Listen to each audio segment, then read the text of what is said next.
UNAM. Es Instituto Copilco, pero a mí me gusta decirle Instituto UNAM, así empezó. Y es el cariño que le tengo a la UNAM por haber estudiado ahí. Y eso lo dimos hace un año, un poquito más de un año y medio. No sé si haya todavía por aquí algún alumno mío que tomó el curso. Es un curso apasionante, muchachos, apasionante. Me llevó años de estudio. Lo propuse muchas veces a los directores respectivos, pero como Baby Ruth me bateaban hasta que llegó Moroni Gaona y dijo, Agricol, das el curso. Y lo dimos un curso 6 meses, un semestre, muy apasionante, muy interesante. Es para darse un año el curso. El curso se llamaba La apostasía y el desarrollo del cristianismo. Y en ese curso había un tema muy interesante, que son las persecuciones cristianas. Y ahí, cuando comencé a estudiarlo hace más de 10 años, un poquito más, aprendí mucho, muchachos, aprendí mucho. ¿Qué aprendí? Estoy tal vez empezando por lo final. Aprendí a amar a aquellos que nos precedieron. Aprendí a amar a aquellos que dieron su vida por el Evangelio. Aprendí a amar a aquellos que no tienen rostro y que muchos no tenemos su nombre, muy escasos. Aprendí a amar a aquellos que durante más de casi poquito más de 250 años sufrieron y son los que conocemos como los mártires. Sí, y ahí yo descubrí un personaje que ha marcado parte de mi vida y que ahora forma parte de mi familia. A ver si da tiempo, mi querido Héctor o Robert, que busquemos una imagen y la podamos subir de Alexámeno, para que eso va a formar parte de la clase. Se me había... No sé si hay una imagen en la presentación, Robert y Héctor, de Alexámeno. Alexámeno, muchachos, es el único paleografiti que se ha encontrado hasta ahorita, de la época cristiana. Es el dibujo de un hombre que está...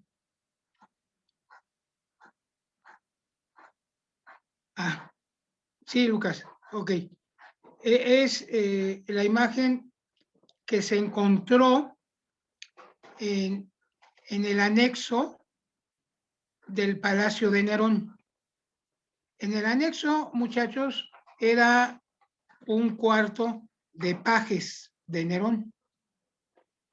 Este anexo de pajes, en el Domus Aureus, que es el Palacio de Nerón, se encontró a finales del siglo XIX una imagen de un hombre, ahí está, ese es. No es el original, pero ya así es, ya pasado en limpio, ¿sí? Ya es pasado en limpio. Ojalá que puedan encontrar los muchachos el original, pero ahí dice, ahí está, ese es el original, muchachos, ahí está. Así está. Ahora me dijeron ayer mis amigos que está en un museo, se lo llevaron, ya no está en el Domus Aureus, ahora está en un museo.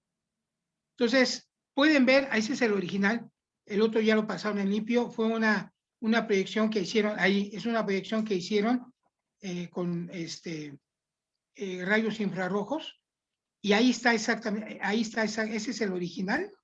Y el otro, ¿sí? Ahí lo puedes dejar, Robert, ¿sí? Entonces, ahí podemos ver a un personaje, muchachos. Si pueden ver la figura del exámeno, pues aparentemente digo, no es un hombre viejo, no es un viejo, es un joven. Para ser paje, debe haber sido joven en la corte de Nerón, ¿sí? Aparentemente es un hombre con pelo chino, corpulento, ¿sí? Esa es la figura de Alexandro. Al fondo tenemos a un hombre crucificado con cabeza de asno. Bueno, esa es la creencia, muchachos, que tenían en ese entonces en Roma, de que nosotros los cristianos, adorábamos a un ser con cabeza de asno, ¿sí? Esa era la creencia. E inclusive se puede decir que está de frente porque se marcan el pliegue de las rodillas del hombre crucificado, ¿sí? Y cae como una manta, ¿sí? Y cuando se descubrió, se encontró en latín, unos decían que es griego, no, no es griego, es latín, que dice, ya limpio la imagen, al exámeno adora a su Dios. Teos, al exámeno se ve teos, adora a su Dios. ¿Sí? Y este grafiti es histórico, muchachos, porque el texto quiere decir, los estudiosos, y yo que he leído bastante sobre esto, quiere decir que quien lo escribió o lo rayó en piedra se estaba burlando, uno, de este joven o varón, de este varón. Dos, que de seguro fue un paje. Tres, fue un cristiano, porque se estaban burlando de él. Cuatro, muy posiblemente murió,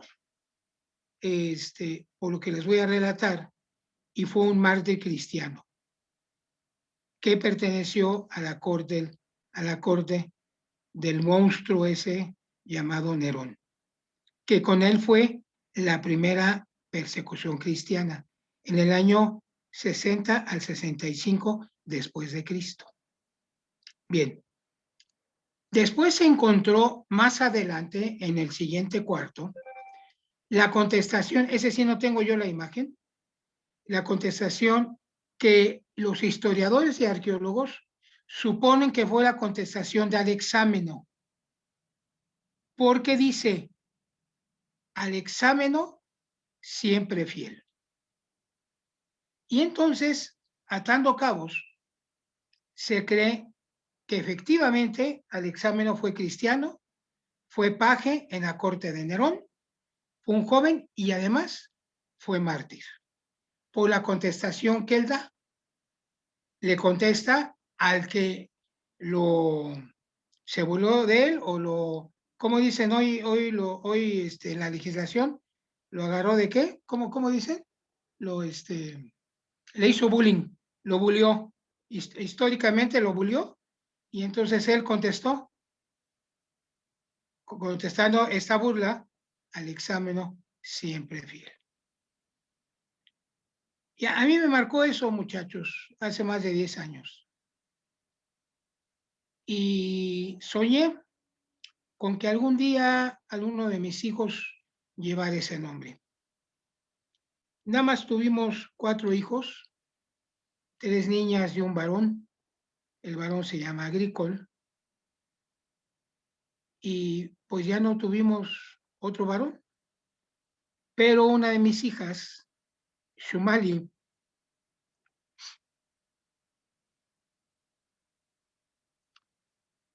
cuando nació mi tercer nieto,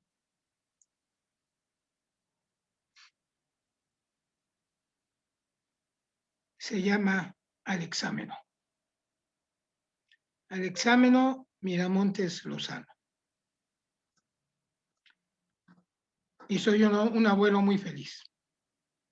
Yo de todas maneras no quito el dedo de poder en la mortalidad que me den permiso de bautizarme por el examen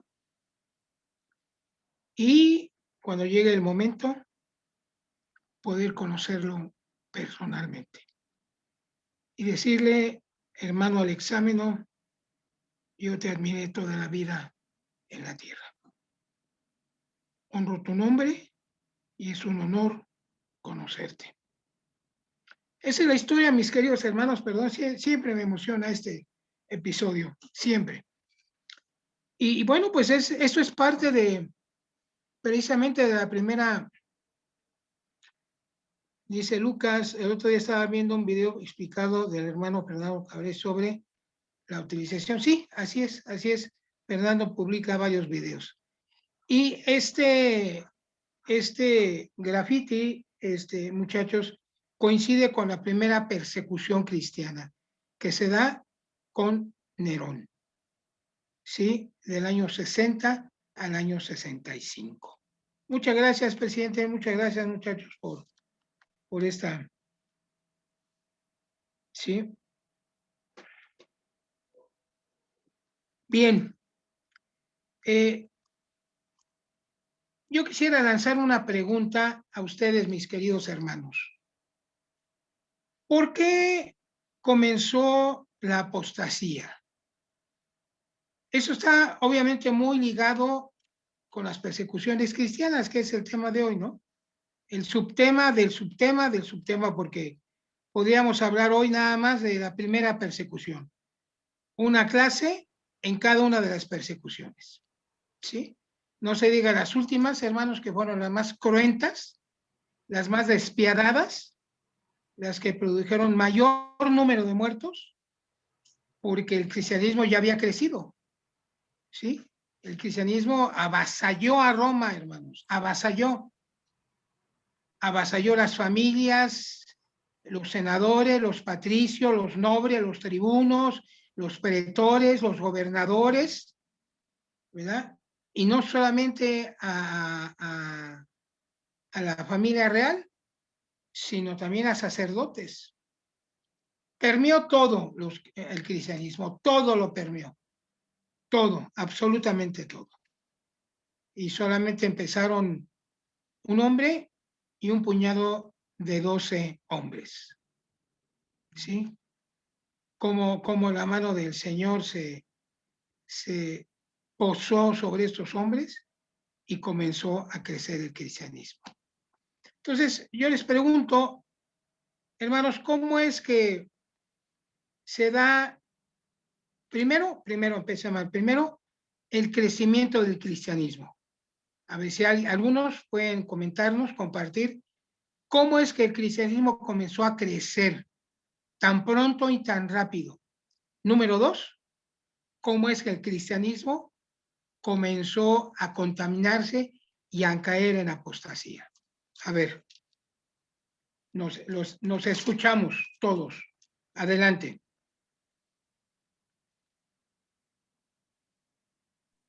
Hermano agrícola, yo, Isaías.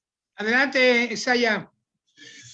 Pues yo creo que el cristianismo como tal viene a ser en su momento, en primer lugar, una novedad revestida de cierta lógica eh, a la luz de la verdad, ¿no? Yo creo que todo ser humano tiene la necesidad de buscar la verdad, de interpretar su realidad eh, y de conocer lo que a su alcance todavía no es posible conocer. Entonces, el evangelio que predica Jesucristo, pues tenía todas esas virtudes. Además, la infinidad de milagros que hizo Jesús y los apóstoles. Entonces, yo creo que el cristianismo crece por eso, porque era una luz, tenía lógica, tenía una cosmovisión de veras del antes, el ahora y el después, y entonces todo eso, cualquier persona que escuchaba seguramente se sentía atraída por la luz. Sin embargo, muchas personas, como sucede ahora, es difícil que puedan despojarse de tradiciones, aunque a su espíritu le dice que ahí hay algo grandioso. Yo creo que esos fueron los momentos o las circunstancias que dieron avance al crecimiento del cristianismo. Y obviamente la autoridad del sacerdocio y todo lo que implica, ¿no? Pero eso es lo que yo quiero comentar, hermano Agrícola. Muy bien, gracias, Isaías. Muchas gracias. Gracias por la opinión muy valiosa. Retomando lo que dijo Isaías, mis queridos hermanos, vamos a Hechos. Vamos a Hechos. Leti, por favor, vamos al capítulo 17 de Hechos. Vamos al versículo 4. Esa es una escritura muy interesante, muchachos, muy interesante. Retomando un poquito lo que dijo Isaías, y después voy a pedirle a la hermana Sandy, si nos puedes leer lo que dice el versículo 18, igual del capítulo 17. Si alguien quiere hacer un comentario, hermanos, adelante, ¿eh? Esta clase es de todos. Tal vez hay algunos que sepan cosas interesantes. Vamos a compartirla, ¿sí? Adelante, Leticia. ¿Cómo no? Dice, y algunos de ellos creyeron y se juntaron con Pablo y con Silas, y una gran multitud de los griegos devotos, y de las mujeres principales, no pocas. Qué interesante, hermanos. ¿Qué nos quiere decir esta escritura? ¿Qué encontramos en estas líneas? Leti, ¿qué encontramos, hermanos? Pues que hubo muchos ¿Sí? conversos entre los griegos, ¿verdad? Entre los extranjeros, los que no eran de la casa de Israel. Tuvo un gran Qué éxito Pablo. interesante.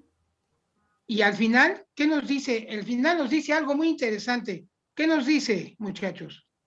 De las mujeres principales no La última pocas. línea. Que había muchas hermanas, muchas ¿Qué mujeres quiere decir conversas. esto? Que había mujeres con poder en ese tiempo. Exactamente. Mujeres que ya habían empoderadas desde mucho tiempo. Mujeres notables, muchachos. Sí. O sea, ¿qué podíamos imaginarnos? Esposas de tribunos, esposas de filósofos, mujeres patrísticas, mujeres con dinero, con propiedades, con educación, ¿sí? Porque es muy interesante lo que nos dice la escritura, muchachos. Dice, mujeres nobles, no pocas, no pocas. Ese es un indicio de la pregunta que hacíamos, ¿sí? El tipo de mujeres. Y además es muy interesante, muchachas, que digan ahí, que mencionen a las mujeres.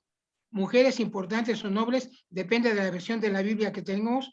Yo tengo la versión de Casiodoro y dice mujeres nobles, no pocas.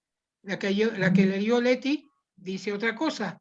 Sería muy interesante leer qué dice la Biblia de Jerusalén. ¿Sí? Yo la tengo aquí, pero hay que ir a la biblioteca y mejor nos quedamos aquí. Sí, esto es muy interesante. ¿Sí? Agrícola, un comentario, por favor. Adelante, presidente Reyes. Hay un punto importante que creo yo que es muy importante considerar cuando hablamos de Roma. Roma realmente es una extensión de la cultura griega. Es decir, todo el bagaje cultural romano fue obtenido a partir de Grecia. Sí, así es. Y Grecia, en cuestión filosófica, tiene un representante muy importante que es Platón. Entonces, de acuerdo con Platón, entre todos sus postulados y sus diferentes teorías, hay una teoría muy interesante que se llama la teoría de las ideas.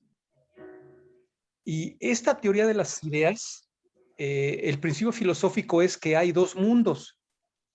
Hay un mundo material, físico, al que se accede a través de los sentidos humanos, o sea, la vista, el tacto, etc.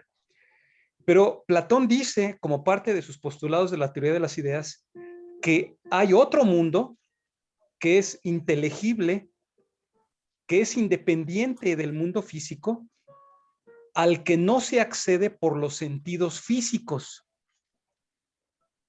Y tú escuchas esto y lees y profundizas sobre este concepto de la teoría de las ideas, y aquí habla de el mundo físico nuestro y el mundo de los espíritus y el paraíso, y puedes hacer ese tipo de asociaciones, porque Platón decía que el mundo sensible no es un mundo perfecto. Él dice que el mundo perfecto es un mundo en donde residen las ideas y en donde el verdadero ser reside. Entonces, cuando tú revisas este fundamento teórico de Platón, entiendes por qué para un romano era fácil entender un concepto como el de la vida después de la vida. Entiende lo que era la separación del cuerpo físico con el espíritu y cómo una vez muerto el espíritu radica en un mundo al que no se puede acceder por medio de los sentidos físicos. Entonces, yo creo que parte de la razón por la que, y esa es una opinión personal, pero parte de la razón por la que los griegos debieron de haber sido conquistados por los romanos fue precisamente esa, que culturalmente y filosóficamente Grecia iba a darle a Roma el fundamento filosófico que le iba a permitir aceptar el cristianismo de manera casi automática. Esa es mi opinión. Interesante, hermanos. Gracias, Tavo. Muy interesante, hermanos. Ese es un tema para una conferencia, ¿eh? Digo, gracias, presidente. Es muy interesante el asunto de la filosofía. Y ya entrados en este tema, vamos a leer, creo que ya le había asignado a alguien el versículo 18, ¿no? Sí. Dice, hermano Lucas, que tendríamos que tener la Biblia etíope traducida al castellano. Interesante, esa es otra versión. No, hermanos, hay como 10 versiones de Biblia, ¿eh? 10 versiones. Vamos al versículo 18 del capítulo 17 y vamos a regresar a leer el versículo 11. Se lo vamos a pedir a Enrique Castro. Enrique, el versículo 11 del mismo capítulo, y a Blanquita, el versículo 12, que también nos dan más información sobre lo que estamos ahorita leyendo. ¿Sí? Adelante, hermana Sandy. Sí, y algunos filósofos de los epicureos y de los estoicos disputaban con él, y unos decían, ¿qué querrá decir este palabrero? Y otros parece que es predicador de nuevos dioses, porque les predicaba a Jesús y la resurrección. Qué interesante, hermanos. Fíjense, yo quiero retomar la postura que mencionó el presidente Reyes, hermanos, y lo que mencionó Isaías. ¿Cómo la cultura del pueblo, del pueblo griego o del Estado griego, de la nación griega, el término político que queramos adjudicar, que de todas maneras representa las tres: civilización, Estado y nación, y pueblo también? Las cuatro concepciones de teoría política se adecúan a Grecia. ¿Cómo el espíritu griego era diferente, por ejemplo, al espíritu judío? Llegaba Pablo a las sinagogas y ahora las pedradas lo sacaban. Llegó Pablo a Atenas y entonces, ¿qué comenzaron? Comenzaron a escucharlo. Ahí ni le gritaron, ni se lamentaban, ni nada. No. Le dijeron, comenzaron a preguntar, ¿qué querrá decir? Y entonces lo llevaron a un lugar especial, que era el Areópago, para que él comenzara a decir su verdad. Ok, Enrique, ¿sí? Entonces, la diferencia, hermanos, que mencionaba Tavo, histórica, Grecia, Atenas, le da a Roma la cultura y Roma le da al mundo la fuerza militar. Agrícola. Sí, De hecho, un comentario, si me permites. sí, Un punto clave aquí es entender el impacto que tuvo un individuo multicultural, políglota, en la obra misional en la iglesia primitiva que fue Pablo. sí. No, lo digo con todo respeto, no quiero, no lo digo como crítica, pero ninguno de los 12 apóstoles, a lo mejor Lucas, que era doctor, pudo haber hecho algo similar, pero Pablo era un apóstol que hablaba, leía hebreo, conocía el hebreo porque era del Sanedrín, hablaba Su griego, maestro fue Gamaliel. así es, hablaba griego y hablaba latín.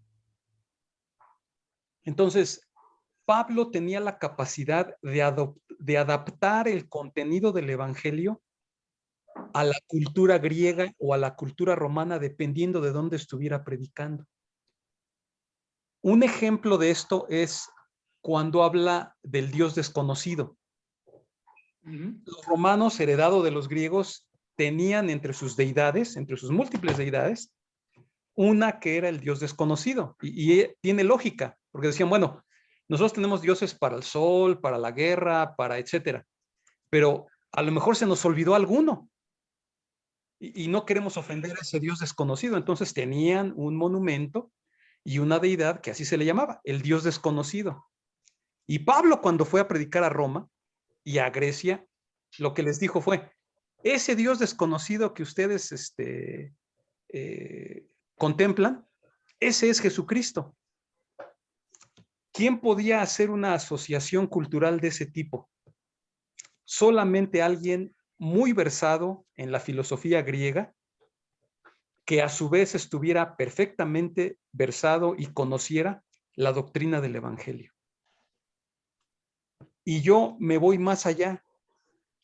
Nuestros futuros misioneros tienen que ser jóvenes como Pablo, multilingües y multiculturales, para que puedan hacer ese tipo de asociaciones cuando les toque ir a predicar a África, a Oriente Medio, a Asia. Creo yo que el modelo para nosotros, o si algo podemos aprender de la figura de Pablo, es esa. O sea, que no basta con conocer la doctrina del Evangelio.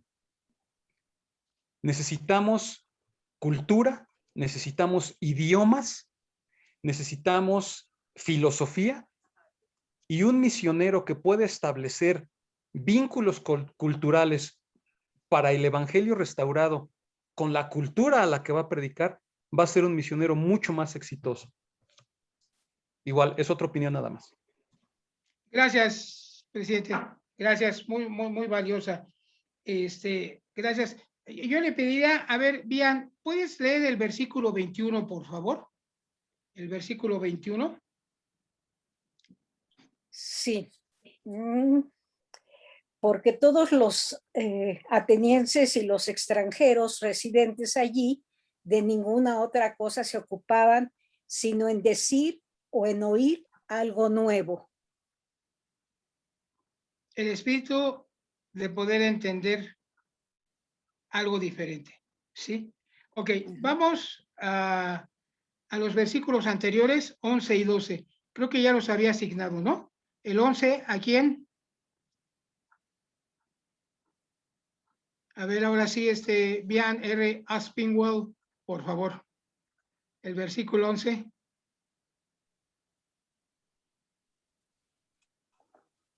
Ok.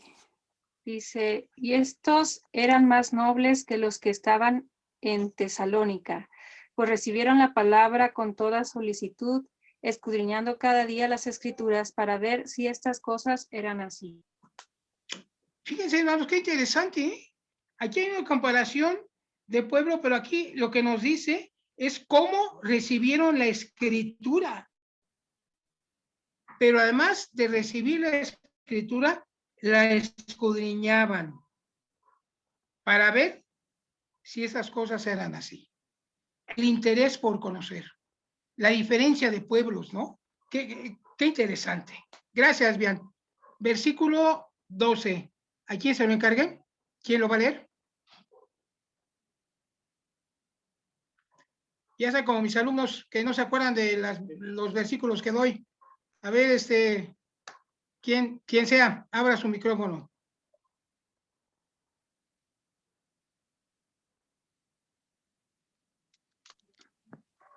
Si gustan, yo lo leo. Dice. Adelante, Evian. Así que creyeron muchos de ellos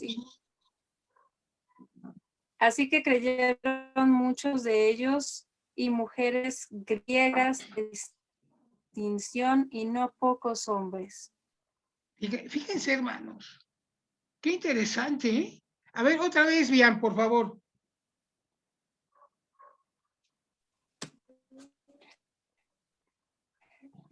Sí, dice. Y así que creyeron muchos de ellos y mujeres griegas de distinción y no pocos hombres. 3 tipos de personajes hablan, vamos a llamarles así. Muchos de ellos, mujeres griegas de distinción y no pocos hombres. Yo diría, hermanos, que el cristianismo se estaba refinando. Había llegado a las clases, a las élites. Y estamos hablando, porque yo puedo ubicar esto, mis queridos hermanos, no antes, no más allá del año 80, ¿eh? Es más, yo podría ubicarlo entre el año 50 y el año 70 después de Cristo. O sea, nuevecito el cristianismo, nuevecito, y ya había avanzado, ya había llegado a las clases nobles griegas y romanas, ¿sí? Ya había llegado a los segmentos militares de Roma. Porque las actas de los cristianos, por ejemplo, de las actas de los cristianos de Lyon, están ubicadas más o menos en el año 150 y 160 después de Cristo. ¿Cuánto había pasado de la muerte del Señor? No más de 150 años. No más de 150 años. Ok. ¿Alguien quiere comentar algo? Por ahí cierren su micrófono, muchachos, por favor. ¿No? Bueno. Pues vamos a la presentación. Ya quise dar nos quedamos cortos. Estas escrituras me las recordó Lucas. Muy interesante, Lucas. Yo no me había detenido en el versículo 11 y versículo 12, hermanos. Subrayen en su texto, en su Biblia, son versículos muy interesantes, muy interesantes. Bien, pues vamos a la presentación que tengo, para que podamos ir empapándonos y leyendo las fuentes históricas que hay. Hay una fuente que yo utilizo mucho y es de un historiador cristiano. Yo se lo recomiendo, muchachos. Es Historia Eclesiástica de Eusebio. Historia Eclesiástica de Eusebio. Es esta la edición. Este libro les ha de valer como unos 300, 400 pesos. Pero creo que hay en las redes, lo pueden bajar si se ponen abusados. ¿Cómo digo que se llama? Se llama, Enrique, se llama Historia Eclesiástica de Eusebio de Cesarea. Muchas gracias, hermano.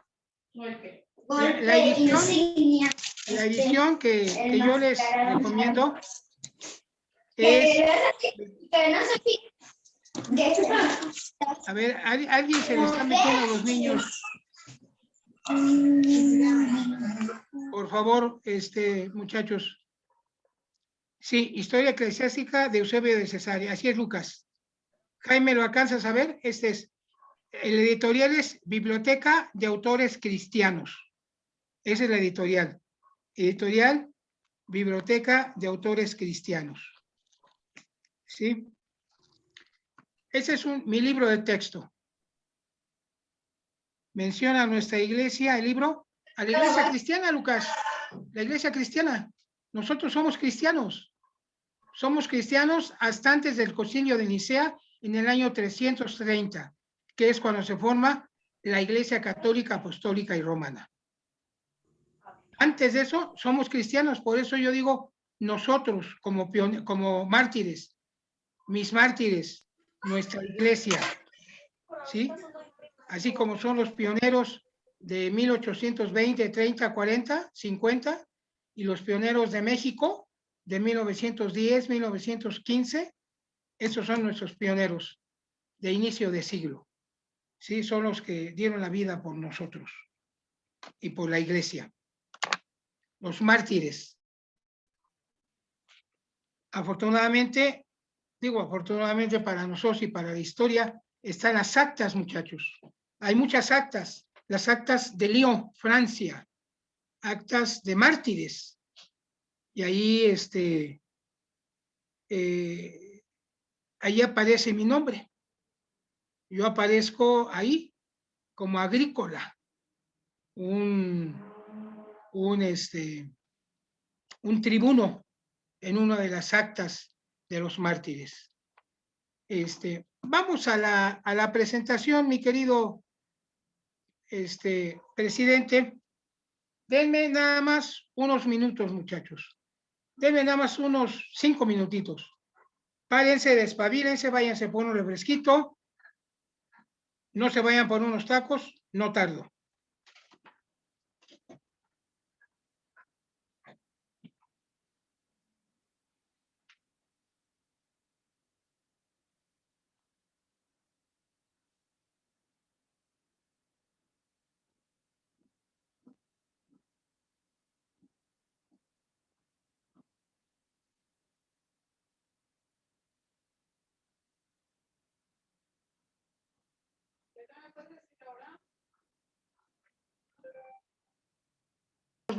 Varios traductores.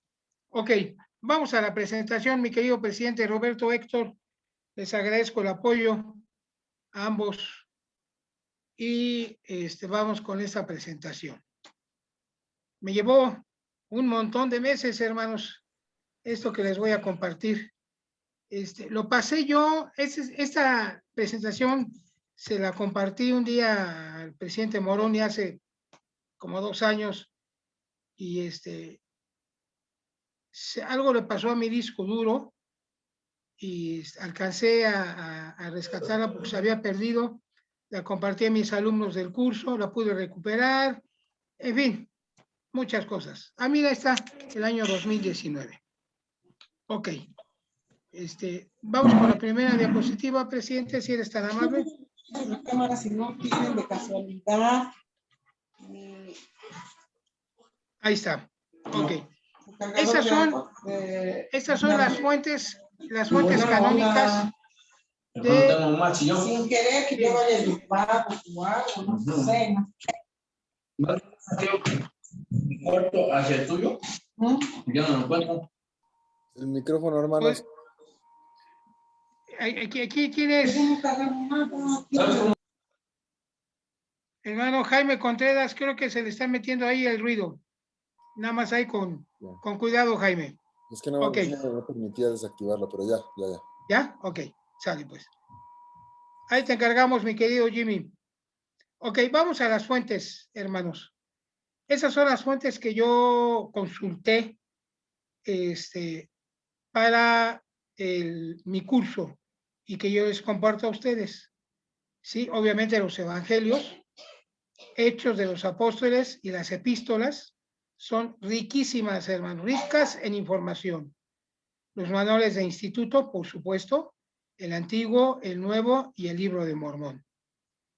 Historia eclesiástica de Eusebio, los 12 Césares de Suetonio, ese también ya lo leí. En la editorial, sepan cuántos, hermanos, les sale baratísimo, en menos de 100 pesos, los 12 Césares de Suetonio, muy interesante, ¿eh? Y las siguientes lecturas son básicas. Tenemos que leerlas porque muchos de los eruditos de la iglesia lo mencionan. Son 2 libros de Flavio Josefo, Antigüedades Judías y La Guerra de los Judíos. Hay un tercer libro que se llama Contra Apión. Apión era un filósofo que escribió era un filósofo y un, ¿cómo le llaman? Bueno, ahorita me voy a acordar. Que le escribe Flavio Josefo para contradecirlo y atacarlo. Es una polémica que se arma entre los dos, entre Apión y Flavio Josefo. Por eso se llama Contra Apión. Es un libro chiquito.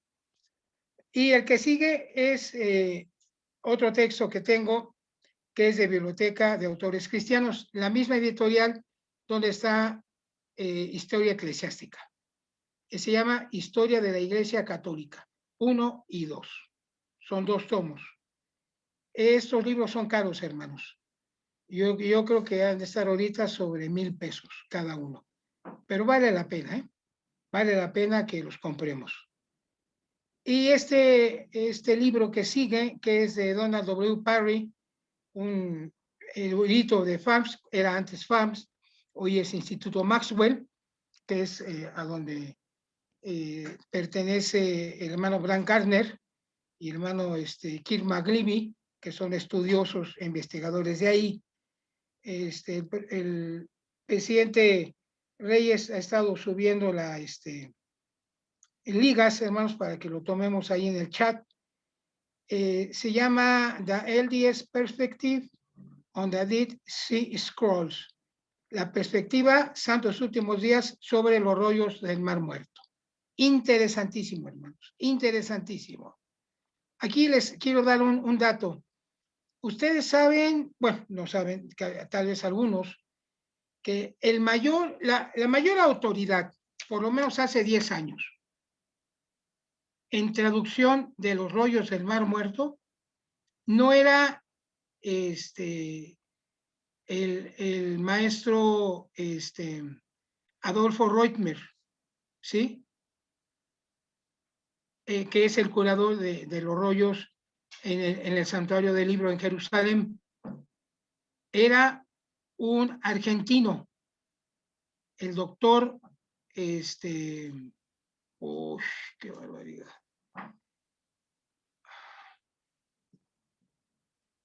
Ay, qué pena, ¿eh? Qué pena. Es argentino y la esposa de él es miembro de la iglesia.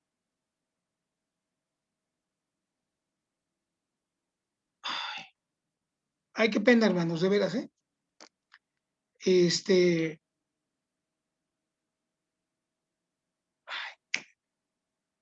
Se apellida López, pero tiene un nombre poco común. Ahorita me voy a acordar. Él es el mayor erudito de traducción de los rollos del Mar Muerto y la esposa de él es miembro de la iglesia. Hace unos años, no sé, hace como 8 o 9 años, llevaron un fragmento de los rollos del Mar Muerto a BYU. No sé si en ese entonces haya estado el presidente Reyes, pero fue un acontecimiento, hermanos. Había la idea o la iniciativa en el sexenio de Calderón de que para conmemorar como aniversario de la independencia del año 2000 y de no sé qué más, se iba a firmar un convenio con el Santuario del Libro para traer algunos fragmentos de los rollos del Mar Muerto a México. Hombre, hermanos, hubiera sido increíble, las colas. Bueno, yo me había pasado diario ahí, pero no se hizo. Y algún día yo le preguntaré al doctor, al curador, viene seguido a México a dar conferencias, ¿sí? El doctor Reutmer, algún día le preguntaré si realmente había algún interés, ¿no? No vaya a ser como el cuento del penacho de Moctezuma, que dice que lo traen y la verdad es que nunca lo van a traer. Bueno, están las cartas de Clemente, el obispo de Roma, ¿sí? Aquí hay que tener cuidado, hermanos. Hay dos Clementes. Clemente, obispo de Roma, ¿sí? Y el otro Clemente que fue después, fue un padre apostólico. Uno es el obispo, Clemente, obispo de Roma, y el otro es Clemente de Alejandría, ¿sí? Dice Lucas, sí, las tablillas sumerias se encajan con partes del Antiguo Testamento, así es, Lucas.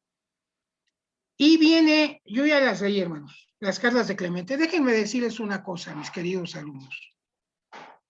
Cuando ustedes lean, hermanos, las cartas de Clemente de Roma, escúchenme bien lo que les voy a decir. Hagan de cuenta que están leyendo un discurso de una autoridad general. Así, de ese tamaño. Están leyendo las cartas de Clemente, tal vez de Ignacio y de Policarpo, más de Clemente, hagan de cuenta que están leyendo las cartas de una autoridad general. Yo no podría decirles de un apóstol, pero sí de una autoridad general. Son unas cartas preciosas, llenas de espíritu, llenas de amor, de misericordia, de historia, de doctrina. No, es una riqueza, hermanos, una riqueza leer las cartas de esos obispos. Las cartas de Ignacio, obispo de Antioquía, y las cartas, yo diré, de Policarpo, ¿sí? De Esmirna. Precisamente, muchachos, cuando ustedes lean historia eclesiástica, ahí ¿saben qué van a encontrar? Van a encontrar el acta del martirio de Policarpo. Ahí está. El acta del martirio de Policarpo. Van a leer todo el proceso desde la aprehensión de Policarpo hasta su muerte. Cuando yo la leí la primera vez, no pude, me tuve que detener varias veces. Y la última vez que la leí fue en un curso con los muchachos del sábado, y la verdad, hermanos, es que se me quebró la voz. José Luis dice, hermano, la mayoría de esos libros los pueden encontrar en Script. Es como Netflix, pero de libros. Ah, excelente. Ah, qué bueno, Lucas. Y tenemos las actas de los mártires cristianos. Hay cientos, ahí sí hay cientos. Yo he leído solamente dos vertientes. Las actas de los mártires de Lyon, que son muy interesantes y están en los libros de Historia de la Iglesia Católica. ¿Sí? Agricol, puedes pasar el link del libro que mencionabas, que habla sobre Moroni, escrito por un a ver, ahorita lo veo completo. Las actas de los mártires, ahí van a encontrar, hermanos, cosas interesantes. Van a amar más la iglesia y van a amar a más esas generaciones. ¿Cómo sufrieron? ¿Cómo muchos no se doblaron? ¿Sí? Y muchos llegaron hasta el final, Y claro que hubo otros que, pues sí, claudicaron, tuvieron que arrodillarse, adorar al César. Ahorita vamos a hablar sobre el marco jurídico. Y bueno, se regresaron, ¿no? Tal vez muchos decían que se cambiaban y a lo mejor en los secretos seguían siendo cristianos. Pero bueno, tiene un valor aquellos que dieron su vida, aquellos que murieron en el anfiteatro, en el Coliseo, en las arenas llenas de pulgas de las provincias romanas, porque ahí también hubo mártires, o los que murieron en sus casas, quemados, asaeteados, muertos, atravesados por espadas, por lanzas, ¿sí? Por leones, osos, tigres, hienas. Y de Tertuliano, hermanos, está la Apología de Tertuliano. También hay otro libro que no sé por qué no lo puse ahí, lo tengo que agregar. Se llama Anales. Escríbanlo. Anales de Tertuliano. Y tenemos también, al final, dice Diccionario Arqueológico de la Biblia. Eso es importante. Yo compré ese diccionario hace como 15, 20 años. Inclusive yo le regalé uno a mi papá cuando mi papá vivía. Es un diccionario así, pesadísimo, grueso. Trae todo lo de la Biblia. Está, así se llama, Lucas, Diccionario Arqueológico de la Biblia. La editorial es de Reader Digest o Reader Digest. Sí, es un libro muy grueso, muy pesado, pero vale la pena, ¿eh? Vale la pena. Ok, esas son las fuentes canónicas. Vamos al siguiente, por favor.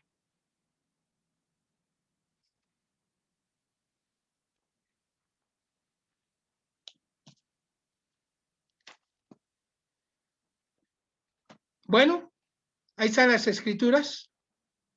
Sí, ahí están las escrituras. Algunas ya las vimos. Vamos a leer algunas, ¿no? Vamos a leer algunas.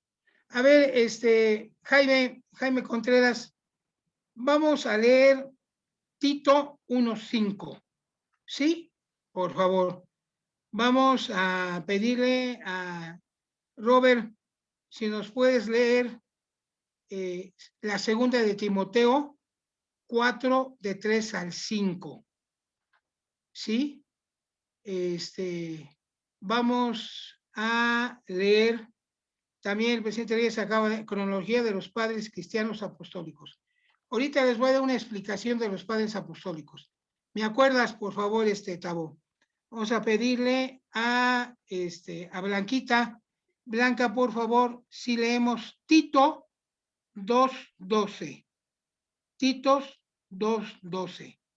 ¿Sí? Vamos a pedirle a Aline, si estás todavía por ahí, presidenta, si nos puedes leer. Esta está muy interesante, hermanos. Segunda de Timoteo 4:13. ¿Sí? Por favor. Con estos, vamos a las lecturas. A ver, ¿quién dice yo? De los asignados.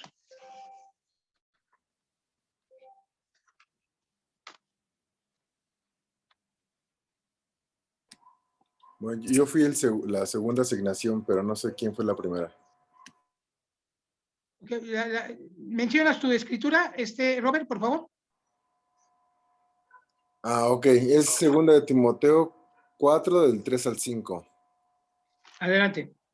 Dice, porque vendrá tiempo cuando no soportarán la sana doctrina, sino que teniendo comezón de oír, se amontonarán maestros conforme a sus propias concupiscencias, y apartarán el oído de la verdad y se volverán a las fábulas.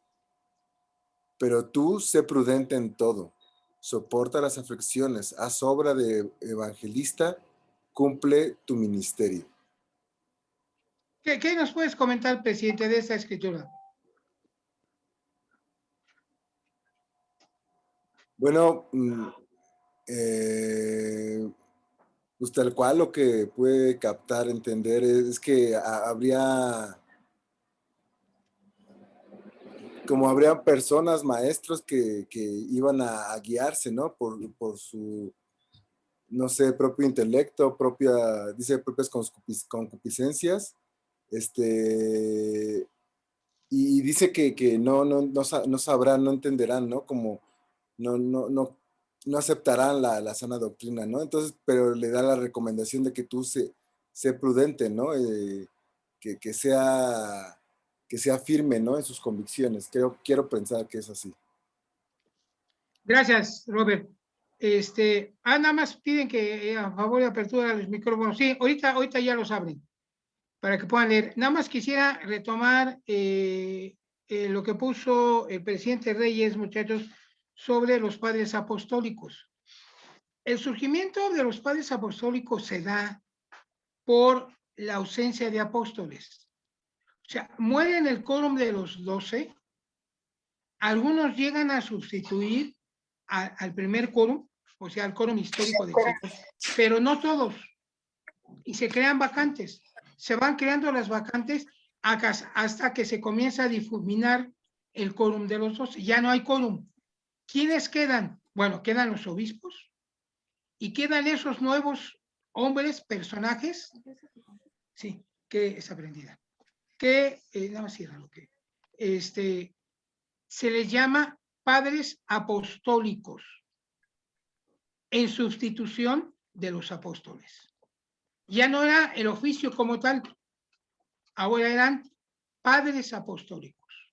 Obviamente esa jerarquía, ese llamamiento no lo tenemos nosotros. Nunca lo tuvimos ni lo tenemos. ¿Sí? Los obispos siempre existieron, muchachos, siempre. Yo quiero comentarles que esa es una diferencia que yo tengo con mis amigos del Grupo Ecuménico de México. El Grupo Ecuménico. Obviamente la mayoría son católicos. El católico, los historiadores católicos toman el paso de la muerte del Señor, los apóstoles, inmediatamente a los padres apostólicos. Ahí hay una diferencia entre ellos y nosotros, o por lo menos entre yo y ellos, porque no puedo hablar a nombre de los estudiosos. Ellos dan un salto y dicen que el sostén de la iglesia, aún antes de convertirse, aún antes del concilio de Nicea, son los padres apostólicos, porque ya habían existido, ya habían surgido los padres apostólicos. Yo opino lo contrario, que los obispos son el garante y el sostén de la iglesia hasta la conformación del concilio de Nicea. Los obispos, porque todavía hay un pasaje en Historia Eclesiástica donde dice Eusebio que hay unos obispos que dan un viaje por varias provincias o varias ciudades y mencionan ahí, a ver si ahorita lo encuentro, que la sana doctrina es sostenida como la enseñaron los apóstoles. Fíjense, la primera fuente, que son los apóstoles, bueno, la primera fuente después de la muerte del Señor, o sea, los que sostienen, la primera fuente y la segunda fuente son los obispos. Y dicen los obispos aún tienen la doctrina de los apóstoles. Y estamos hablando en el año 200. Qué interesante, hermanos. Y entonces yo llego a la reflexión histórica. Si esto está en el siglo III, que es el principio del siglo III, los años 200, que encuentran que en ciudades donde aún gobernaban o dirigían los obispos, y dicen estos que llevan la doctrina como la enseñaron los apóstoles, quiere decir que había ciudades donde todavía se llevaba a cabo la doctrina que enseñó el Señor. Yo no podría decir que vivían en apostasía. No, yo no podría atreverme a hacer eso. Para mí, la apostasía empieza cuando ya no hay ningún vestigio de la sana doctrina. Hay otros que dicen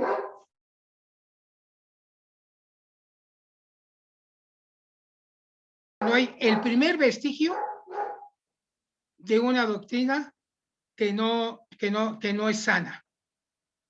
Yo opino lo contrario. Cuando se termina el último indicio de una sana doctrina, es apostasía. Hay un periodo de apostasía. Pero bueno, este no es el punto del debate. ¿Sí? Entonces, esto es muy interesante, hermanos. Esto es muy interesante. ¿Sí? Cómo, bueno, eso surge, es el origen de los padres apostólicos. Ellos llegan a sustituir a los apóstoles. ¿Sí? Nosotros podemos opinar lo contrario, los estudiosos de la iglesia, que no, que son los obispos. Y yo sostengo eso. Yo lo sostengo. ¿Sí? Ok, muy bien. Siguiente escritura. ¿Quién la tiene? Adelante.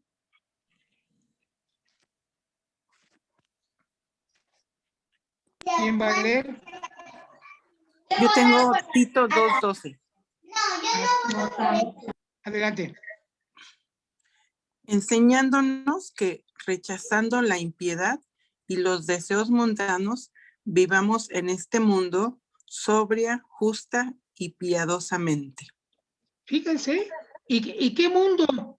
El mundo del siglo I, el mundo de Roma, el mundo del cristianismo, el mundo de las conquistas. Cómo Pablo nos menciona eso en la carta que dirige a Tito. ¿Sí? ¿Alguien quiere hacer algún comentario? Adelante, hermanos. Si no, pasamos, somos buen número, somos 40. Si no, sí, adelante. A mí me tocó, Jaime, a mí me tocó Tito, capítulo 1, versículo 5. A ver, adelante, Jaime. Por esta causa te dejé en Creta, para que corrigieses lo que faltaba y pusieses ancianos en cada ciudad, así como yo te mandé. Pues en esta, ¿puedo comentar? Sí, adelante, Jaime. Sí. Bueno. Iba a preguntar.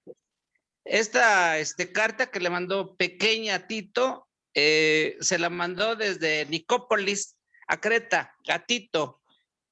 Supuestamente Pablo dejó como obispo a Tito, como líder, pero le faltó, aquí me imagino que le faltó poner a líderes en cada, no sé si eran ciudades o cada pueblo, dice lo que faltaba y pudiese ancianos en cada ciudad.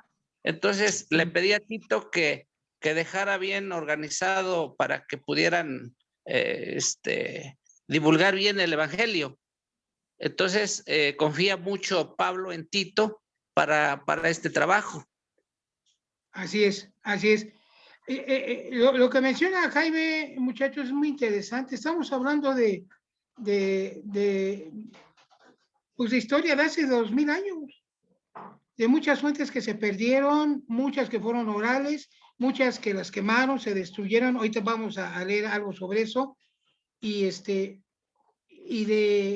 Pues lo menciona el libro Mormón, cómo la Biblia fue trastocada y cómo la Biblia, pues, es correcta hasta donde está traducida correctamente. ¿Sí? Gracias, Jaime, por tu comentario. Vamos a esta escritura y regresamos. Bueno, y seguimos con la presentación.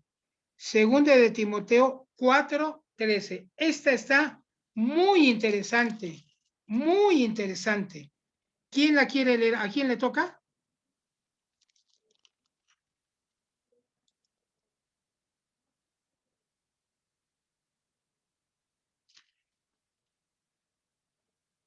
¿Quién la quiere leer? Si quieres te la leo, Agricol. Sale, adelante, Segunda Timoteo 4:13. Sí. Dice, fíjense, hermanos, fíjense lo que era Raquel, ¿verdad? Sí.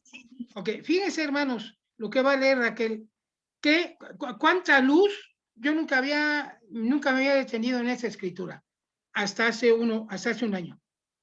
Y lo que trae de verdad y lo que trae entre líneas. A ver, Raquel. Dice, trae cuando vengas el compote que dejé en Troas.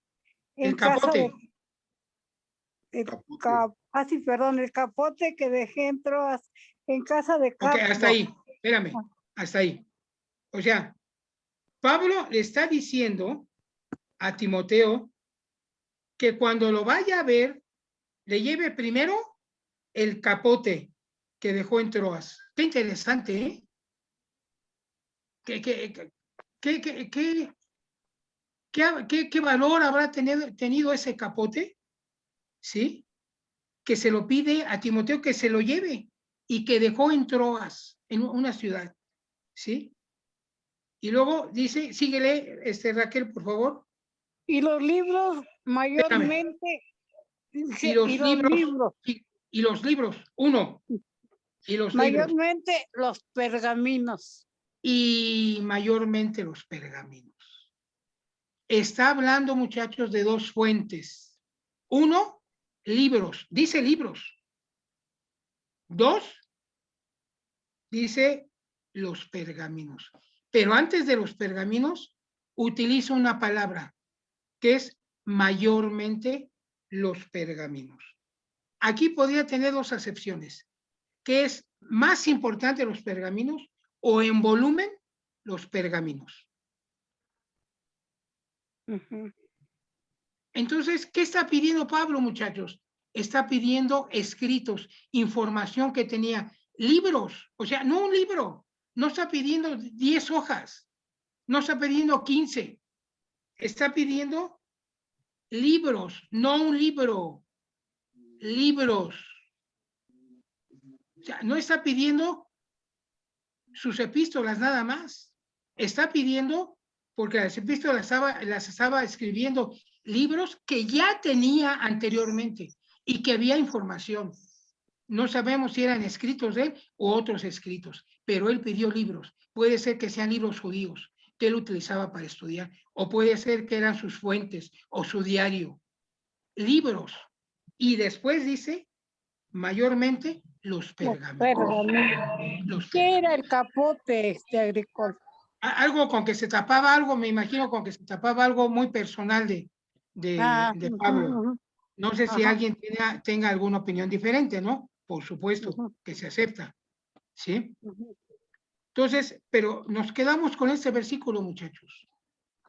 ¿Cómo es que Pablo tenía dos fuentes, los libros y los pergaminos?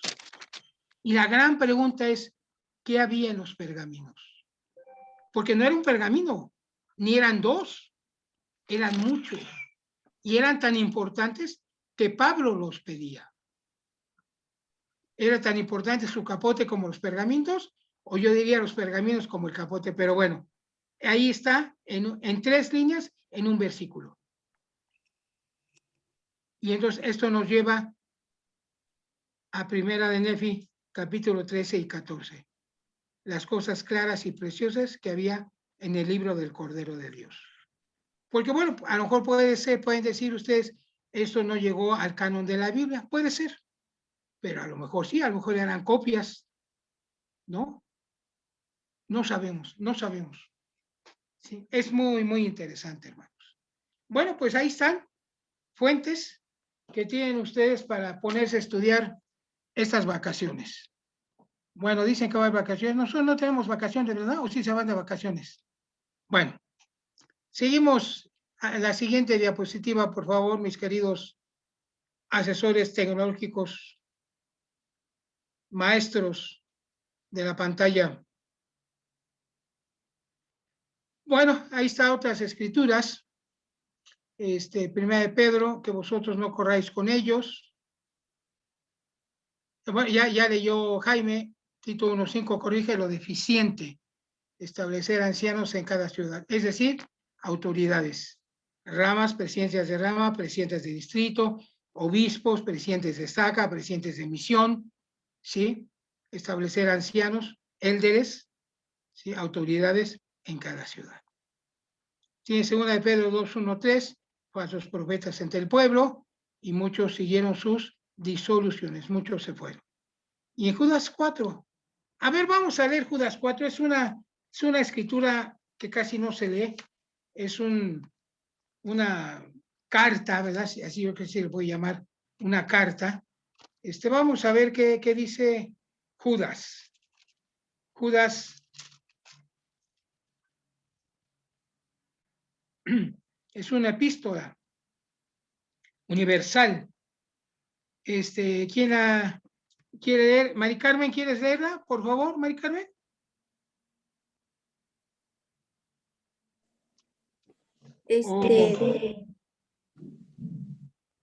Ay, disculpa, no tengo aquí exactamente la... ¿Te la leo, Agrico? Sí, por favor. Es que a no ver. la ubico rápido, perdone. Porque Dale. algunos Hay que ponerse a estudiar más los libros, ¿eh? Están desde Apocalipsis. Dale. Porque sí, ya lo encontré, perdón. algunos hombres han entrado encubiertamente los que desde antes habían sido designados para esta condenación. Hombres impíos que convierten en disolución la gracia de nuestro Dios y niegan a Dios, el único soberano y a nuestro Señor Jesucristo. Muy bien, hermanos. Pues el cristianismo, hermanos, tenía varios enemigos. Ya lo mencionaron nuestros hermanos al inicio. La influencia de la filosofía griega, el imperio, los césares y los judaizantes. ¿Quién de ustedes me puede decir quiénes eran los judaizantes? A ver, Gustavo, Jorge Ernesto, Blanquita, Juanita, Alayo. Sí, adelante. Eran los judíos que se convirtieron al cristianismo, pero no quisieron abandonar sus antiguas prácticas mosaicas. Ajá. Así es. Y se le intentaban imponer a los gentiles que se estaban convirtiendo al cristianismo. ¿Y qué hacían los judaizantes? Ellos hicieron mucho daño, muchachos. Mucho daño. Pues ellos se convirtieron en delatores. Bueno, dicen los historiadores, yo no lo digo. Dicen los historiadores que fue el núcleo más dañino contra nosotros, los judaizantes. Porque eran, como mencionaron, eran los cristianos arrepentidos, los judíos convertidos al cristianismo arrepentidos. Se convirtieron en el más feroz enemigo de nosotros. Miren, aquí hay algo interesante que ven en la pantalla. El fondo de pantalla es precisamente un códice de la biblioteca de Nag Hammadi que se encontró en Egipto. Este es otro gran descubrimiento, muchachos, después de los rollos del Mar Muerto, la biblioteca de Nag Hammadi que se encontró en Egipto. Algún día hablaremos sobre eso, sobre la biblioteca de Nag Hammadi. Es muy interesante, apasionante. Siguiente diapositiva, muchachos, por favor. Bueno, ahí están los antecedentes y contexto histórico, no nos vamos a detener. La Biblioteca de Alejandría fue en el año 300, Lucas. Yo, de la Biblioteca de Alejandría es otro tema. Yo diría que, yo retomo lo que dicen algunos historiadores. Si la Biblioteca de Alejandría no se hubiera quemado, la Edad Media no hubiera existido. Así. Si la Biblioteca de Alejandría no se hubiera quemado, la Edad Media no hubiera existido. Pero eso fue una atrocidad de la humanidad, que hoy yo creo que todavía no nos reponemos de la destrucción de la Biblioteca de Alejandría. Les recomiendo una película maravillosa de ese tiempo. Se llama es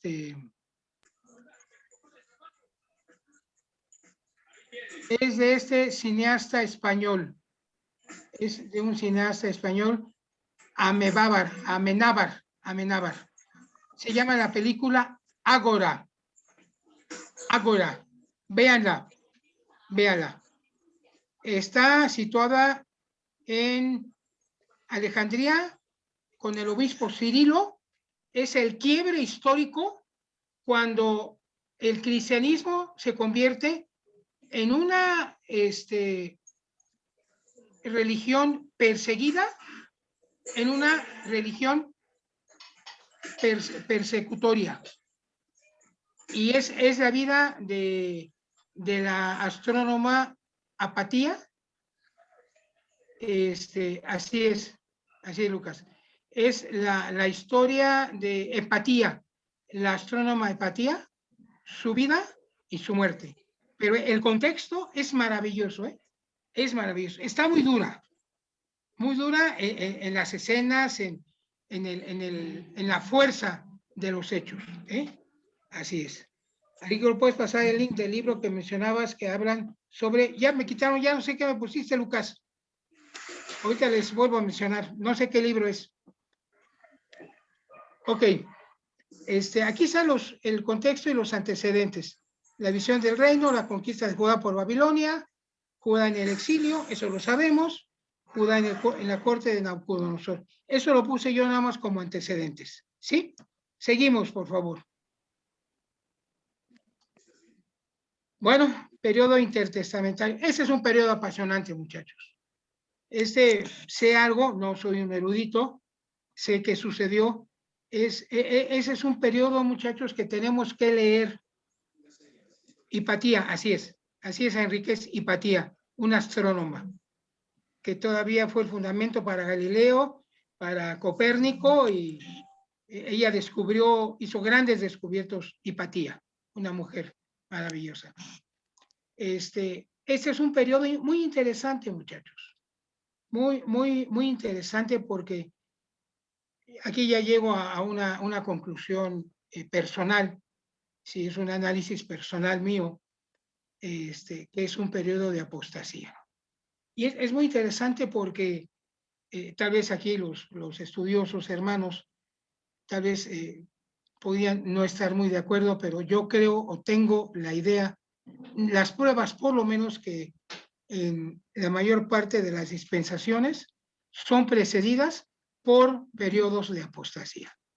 Por lo menos la dispensación nefita, por lo menos la dispensación del meridiano de los tiempos, que es la dispensación del Señor, y por lo menos la dispensación de José Smith.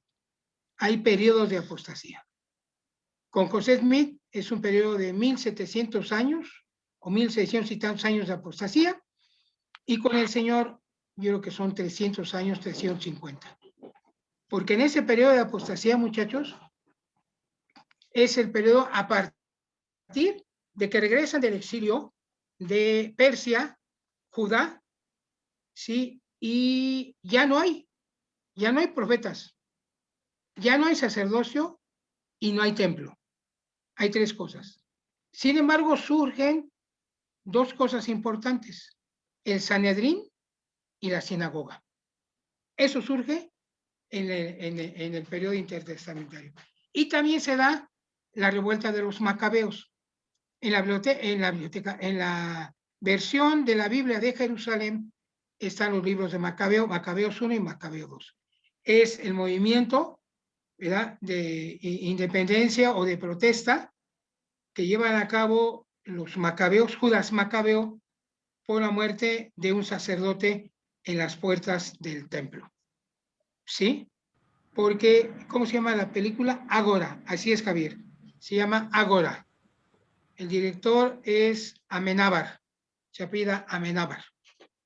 Y entonces se da este movimiento. Fíjese qué interesante, cómo antes del nacimiento del Señor y después del nacimiento del Señor se dan dos movimientos de independencia muy fuertes, dos revueltas, se le llaman revueltas, y yo podría decirles movimientos de independencia, ¿no?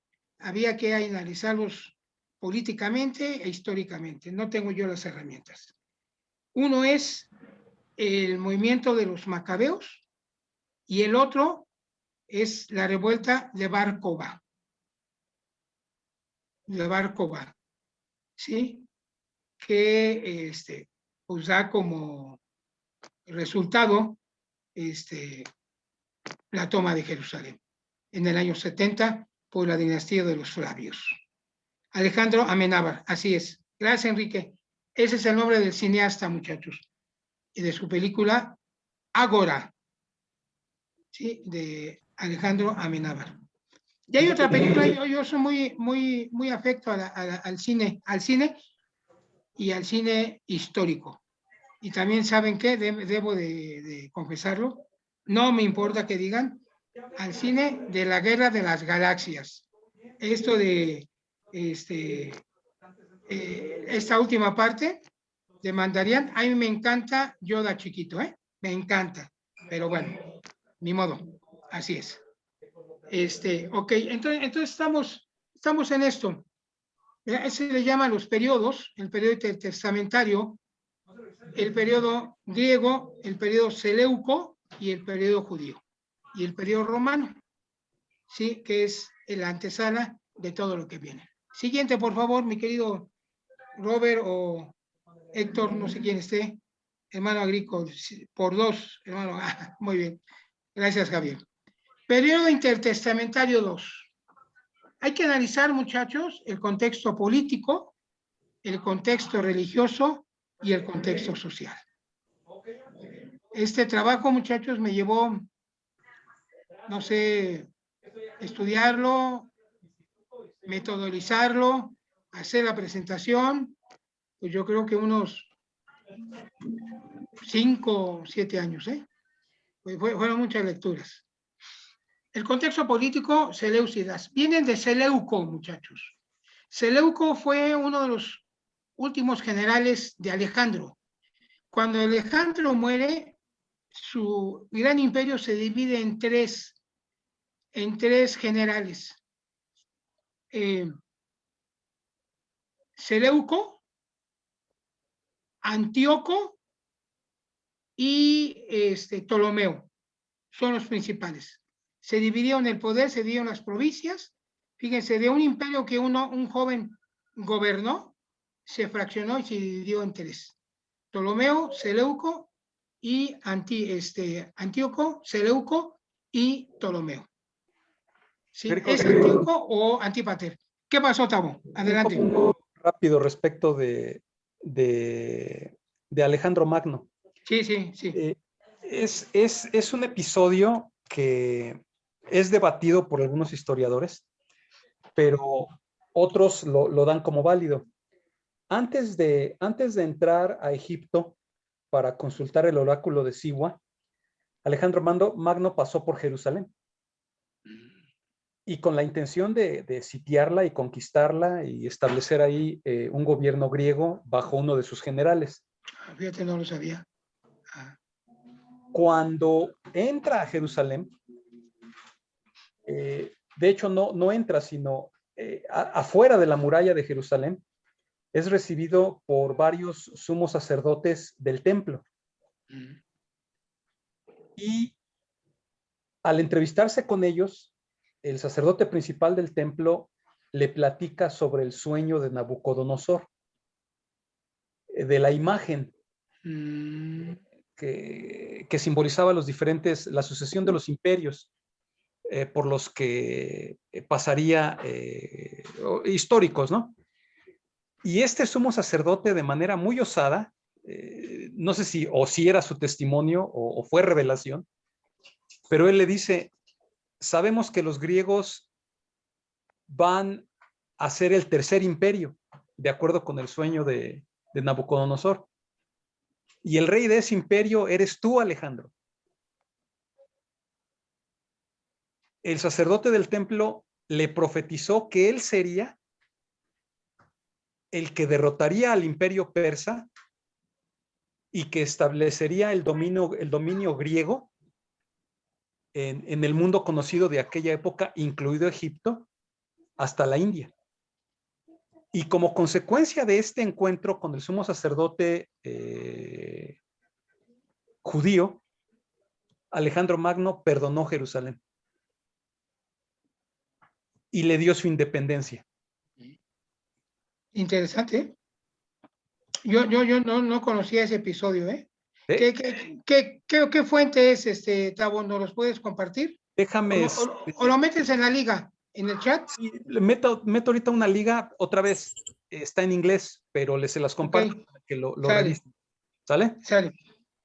Fíjense, hermanos, ahorita que mencionó Octavio, hermanos, quiero comentarles algo que leí. Y lo tengo, ¿eh? O sea, esto no es cuento lo que les voy a decir. Eso está en un artículo, varios artículos tengo ahí en la biblioteca, unos artículos sobre las catacumbas romanas o las catacumbas cristianas, que es lo mismo, ¿sí? Esto de las catacumbas, si alguno de ustedes ha viajado a Roma o ha podido bajar a las catacumbas, es algo maravilloso. Hay un arte específica, el arte, hay una escuela de arte o una parte del arte que estudia nada más el arte de las catacumbas, que es donde se escondían los griegos, los cristianos, donde nos escondíamos cuando éramos perseguidos. Hay un testimonio de un hombre que bajó a las catacumbas a principios del siglo XX. Estoy hablando de 1900. Las catacumbas, hermanos, Roma está llena de pasajes, pero llena de pasajes. Es más, hay gente que ha entrado y no ha salido, se ha perdido. Y eso lo dice el artículo. Pero este hombre que le estoy relatando la historia, él dice que entró y llevaba una cuerda y bueno, pues eran varios, ¿no? Eran varios. Ahí ya lo pone Tavo Reyes, de Malaquías a Mateo. Sí, el antecedente histórico del Nuevo Testamento. ¿Sí? Muy bien, gracias, presidente.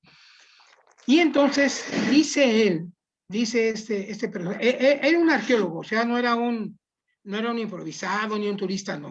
Era un arqueólogo que bajó junto con un grupo, pero él entró y dice que en algún momento encontró una tumba y esa tumba era una tumba de cristal.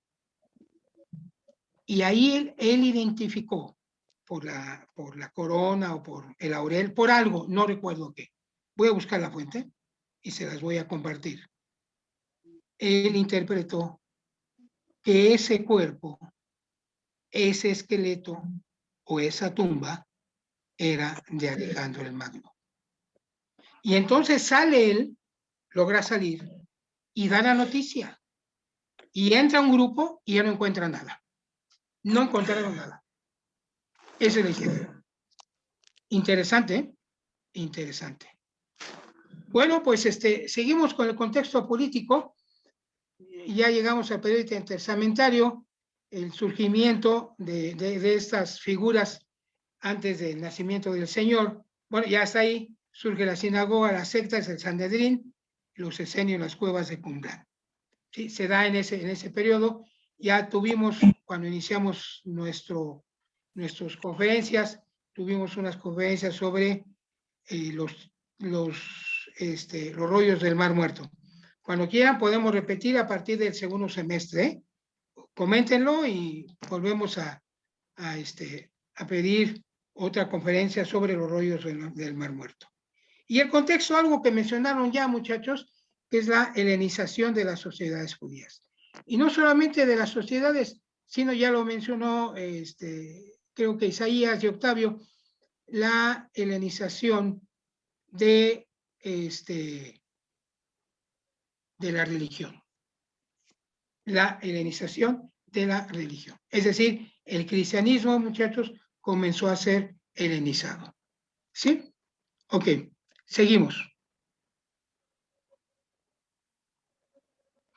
¿Alguien quiere comentar algo? Bueno, aquí está la expansión. Es algo impresionante, muchachos. Impresionante. ¿Cómo es que un grupo de gentes, 13, 14, 15, comenzó a arrollar? Ahí está el crecimiento, ¿no? Fue hasta Lyon, hasta la Bretaña, hasta España, ¿sí?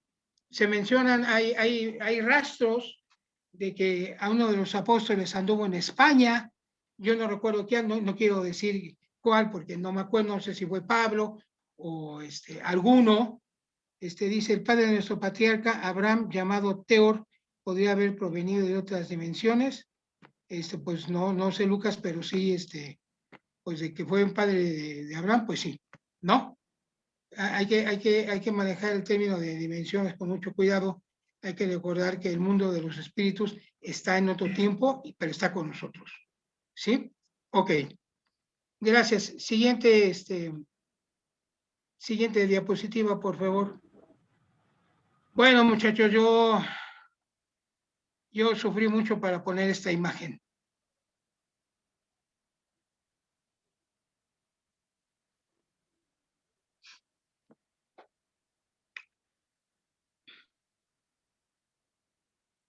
Hay una historia real. Esto no es fantasía.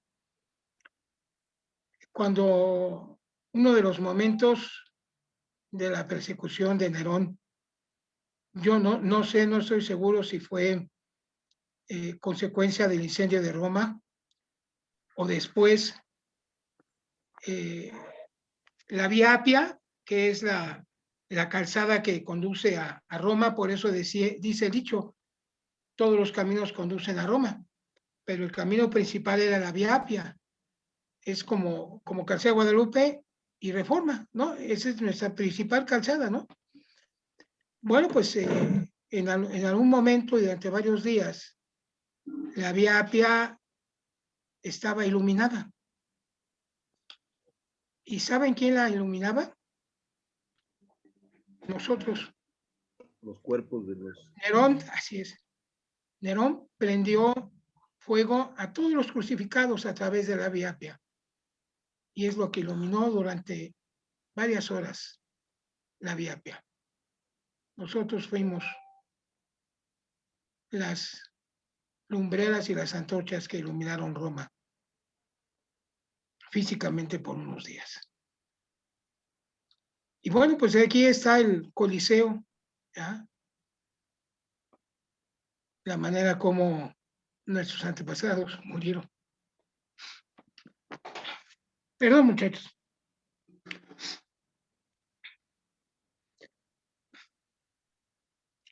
Pienso en niños, ancianos, mamás. Y ahí estaba, ¿verdad? Y no decían, ay, no, me duele el pie, o es muy temprano, o el obispo se enojó conmigo, o ya es muy tarde, estoy cansado, o se burlaron de mí, me hacen bullying. No. En fin, muchachos, es para a mí me sirve para una reflexión, ¿no? Y cuando estoy con mis amigos de otras religiones, y nunca hemos debatido, nunca ha habido una falta de respeto, nunca, jamás. En este grupo inclusive está una amiga católica, no sé si esté conectada, pero bueno, quiero comentarles de una vez, muchachos, que mañana a las 2:30 ya subí la invitación, daré una ponencia, me invitaron en la Unión, en la Federación de Familias por la Paz. A las 2:30 voy a dar una disertación de 7 minutos.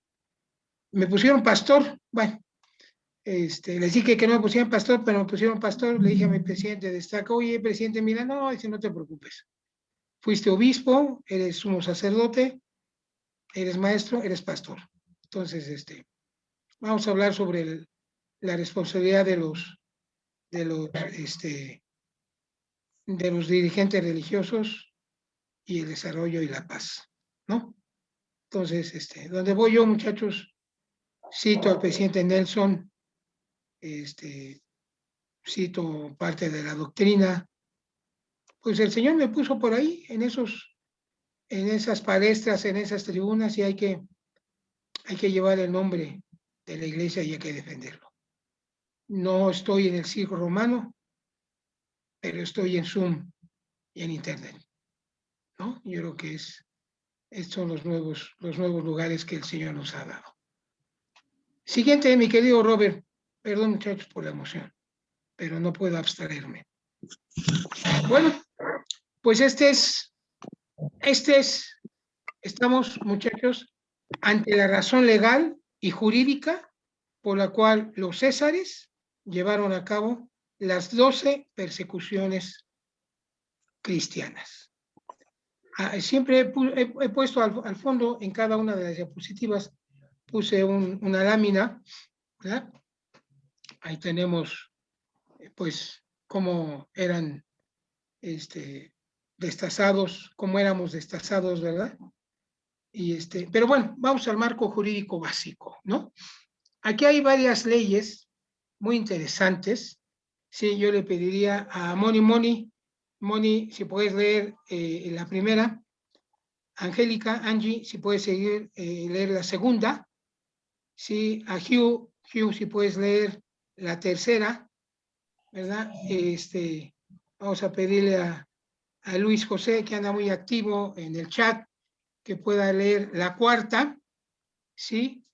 A Emma, que puedas leer, Emma, la quinta, ¿sí? Por favor. Y me falta una, espérame tantito. Somos un buen número, ¿eh? Somos 40. Qué bueno, me da mucho gusto. Y Alayo, mi querido Alayo, si quieres leer la última, por favor. ¿Sí? La leen y lo comentamos. Si hay aquí algún abogado, alguien de ciencias jurídicas y quiere hacer un comentario, adelante, adelante. Sale pues. Marco jurídico básico. Justicia contra la magia. Entiendo que es jus, perdón. Jus versus la magia. Muy bien, excelente. La adoración cristiana era catalogada en este rubro. El castigo eran echados a fieras, crucificados o quemados vivos. Bueno. Pues aquí comentamos muy rápido, muchachos. Aquí va a quien lea la jus de lesa majestad, esa es, digamos, la norma básica, la primaria, la fundamental, la que da fundamento y se derivan las demás, utilizando un término jurídico. Sí, la adoración cristiana era catalogada en este libro, es decir, adorar pues, al Señor, ¿no? Ok, gracias. Segunda. Sí, dice jus contra el sacrilegio. Los que se negaban a ofrecer sacrificios a dioses paganos. Su castigo, echados a las fieras, crucificados y ahorcados. Bueno, pues aquí es contra el sacrilegio, muchachos. Había diferentes sacrificios, ¿sí? Y diferentes holocaustos y diferentes libaciones, ¿sí? Una de ellas eran, por ejemplo, sacrificar un toro. Sacrificaban un toro y la gente se bañaba con la sangre del toro. O sea, así, era un sacrificio y era un rito. ¿Sí? Los ritos para el emperador eran también libaciones.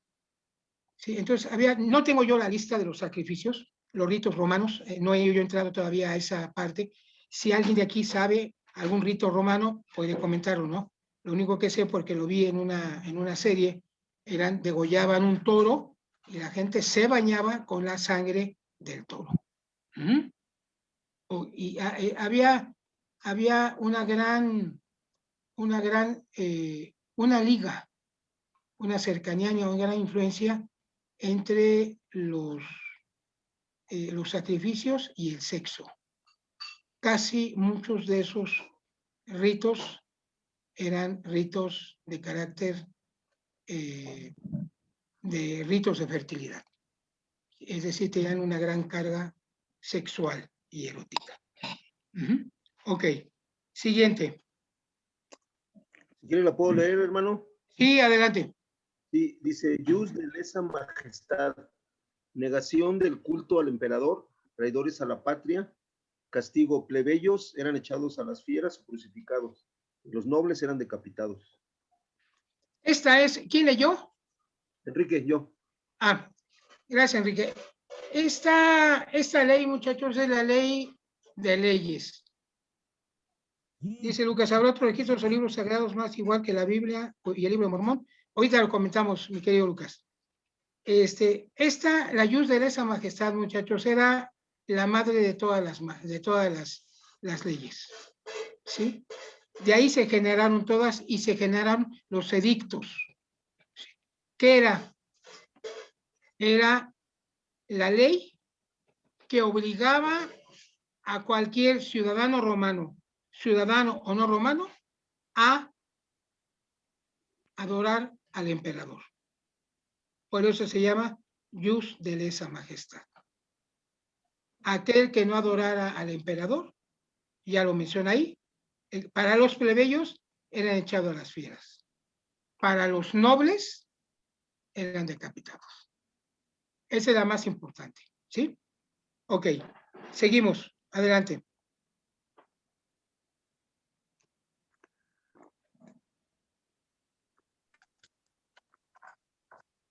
¿Alguien? Porque adelante.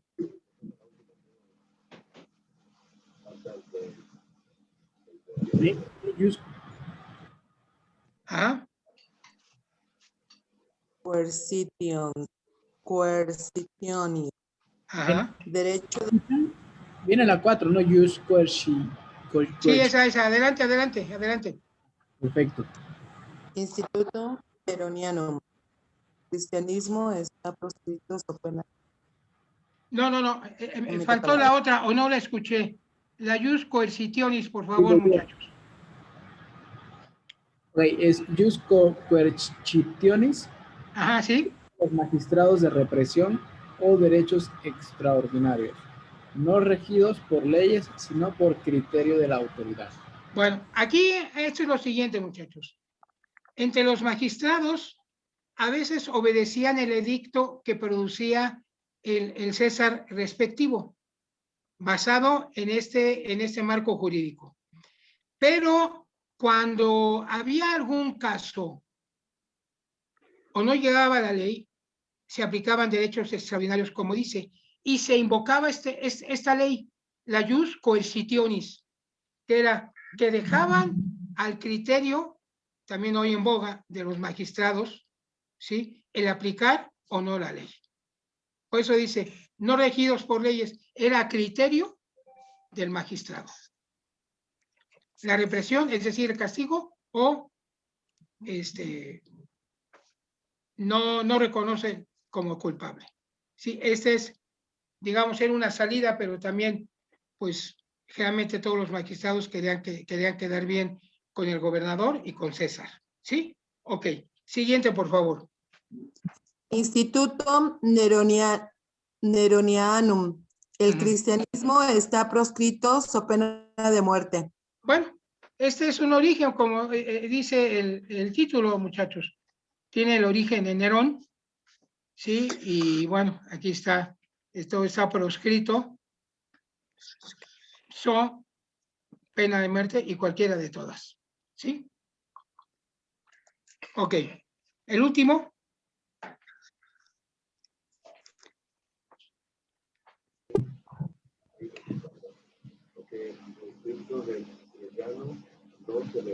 Acércate más porque te escuchas lejos.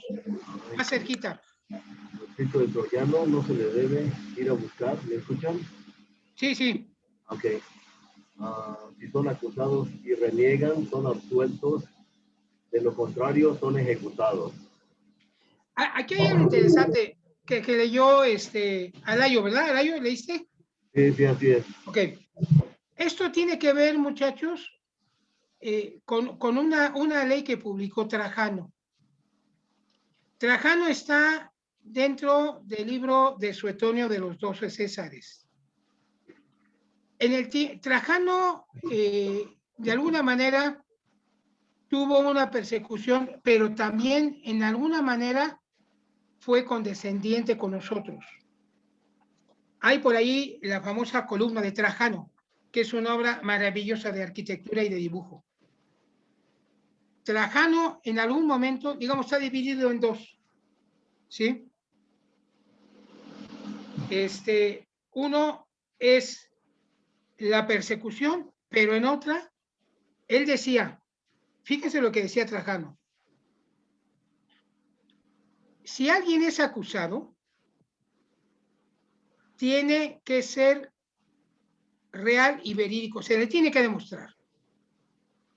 Si no se le demuestra la falta del acusado, al que se va a ejecutar es al que le acusó. Así decía. Por eso dice ahí, no se les debe ir a buscar. Otra cosa.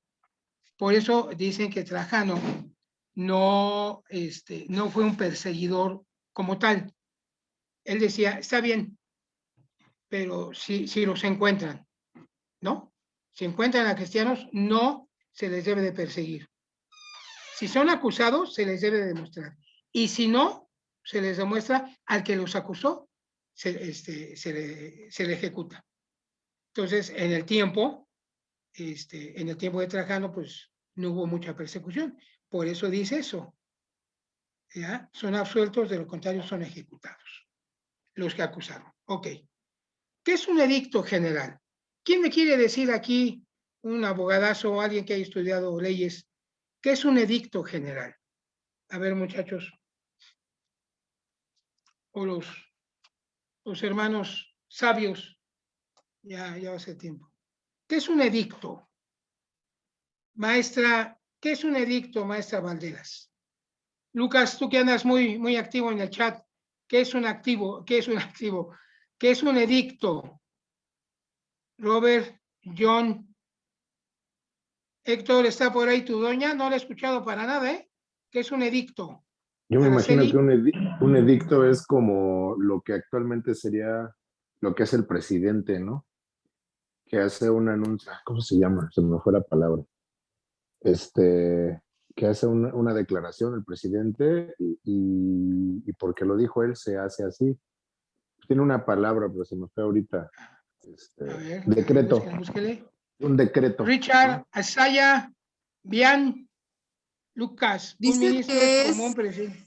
Ajá. un aviso, orden o decreto publicado por la autoridad con el fin de promulgar una disposición, hacer Así es. pública una resolución o dar noticia de la celebración de un acto.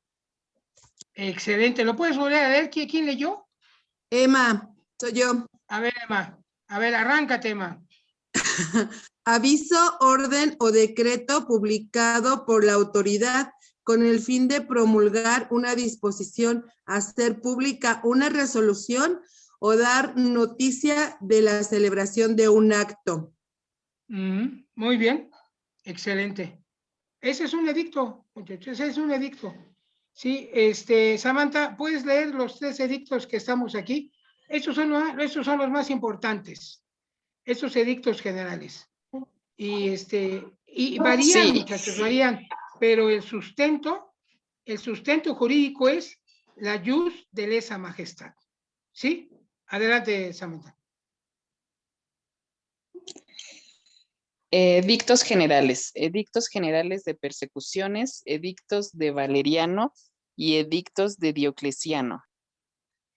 Gracias, Samantha. Estos últimos 2, muchachos, son de los últimos Césares, Valeriano y Diocleciano. Fueron, yo creo yo que he estudiado más o menos cada una de las persecuciones, muchachos, yo les quiero decir que yo creo que fueron las más feroces persecuciones, las de Valeriano y las de Diocleciano. Así, muchachos. Seguimos y última, porque ya son las 10, muchachos, ya se nos fue. Ya se nos fue. ¿Qué sigue, mi querido Robert?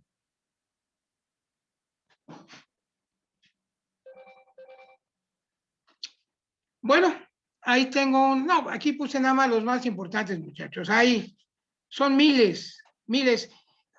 Hay alguien que dijo que un número que me parece muy atrevido, pero dicen que fueron como 100,000 mártires.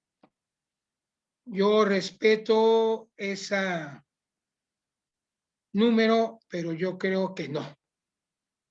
Yo creo que ha de haber sido más de 100,000. Unos cerca de 150, 200,000, más o menos. Por los pueblos que fueron atacados, los años que duraron, ¿sí? Las persecuciones, la primera fue en el año 60, muchachos. Y la última fue casi sobre el año 300. Entonces, ¿cuántos son? 230 años, ¿no? Más o menos.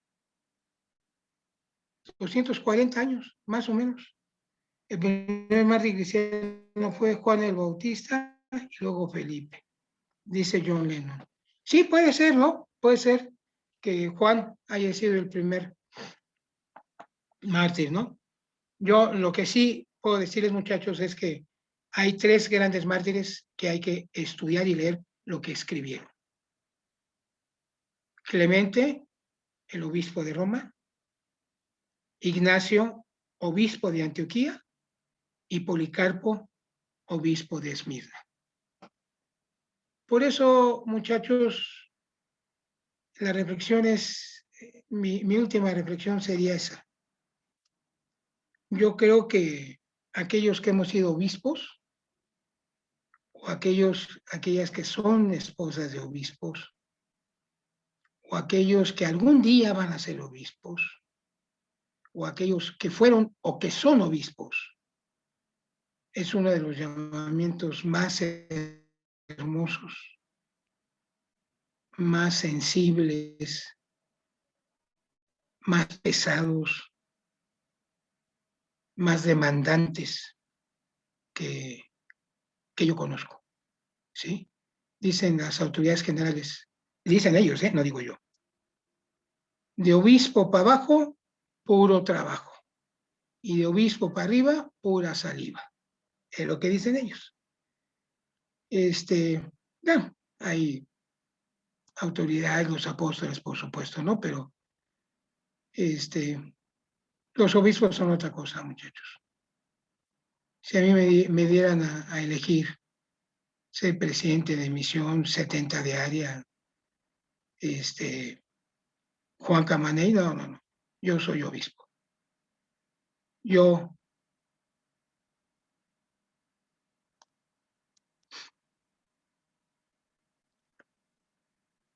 volvería a ser obispo.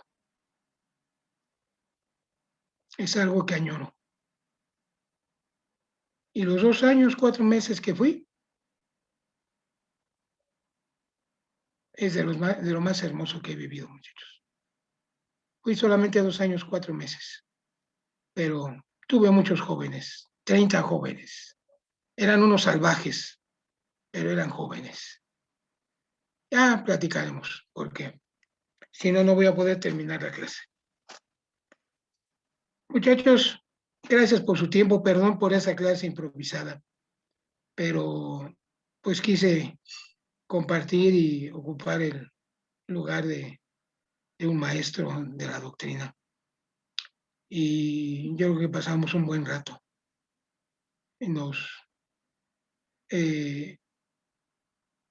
Nos paseamos por la historia. Yo creo que conocemos gente que dio su vida y que gracias a ellos ahora la iglesia ha sido restaurada, ¿no? No nos olvidemos de ellos, muchachos. Aunque murieron hace muchos años, dieron su vida y cimentaron lo que nosotros somos. Tal vez ni siquiera conozcamos su nombre, su apellido, pero sí lo tienen, lo tuvieron y lo tienen. Y algún día haremos la obra por ellos y los llegaremos a conocer y podremos abrazarlos.